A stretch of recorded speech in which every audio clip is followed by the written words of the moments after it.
Ce nouveau gouvernement qui est d'ailleurs en conseil de ministres en ce moment, le nouveau gouvernement de Julien Kogué-Bekale est composé de 30 hommes, dont 20 femmes. Ces hauts cadres de la République doivent s'atteler à mettre en application la politique du chef de l'État Ali Bongo Ondimba. Le point avec Ghislaine Andemasoko. L'univers gouvernemental a changé de physionomie depuis le 2 décembre 2019. Le panorama des ministres au féminin s'est enrichi des anciens et nouveaux visages pour gérer la chose publique. Par rapport au dernier remaniement, 2 femmes entrent dans l'arène.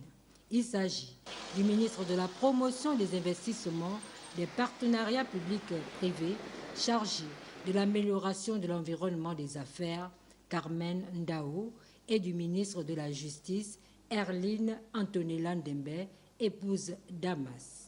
Celles-ci viennent faire preuve de leur efficacité et dynamisme auprès des collègues ministres d'État, ministre de la Défense nationale, Rose Cristiano Soukara-Ponda, ministre des Relations avec les institutions constitutionnelles et les autorités administratives indépendantes, Denise Mekamne Edidi, épouse Tati, ministre de l'Emploi, de la fonction publique et du travail et de la formation professionnelle, chargée du dialogue social, Madeleine Baird, ministre de la Promotion et de l'intégration de la femme au développement, chargée de la lutte contre les violences faites aux femmes, chargée du suivi de la stratégie de l'investissement humain et des solidarités nationales, Priska Koo, épouse l'Inde.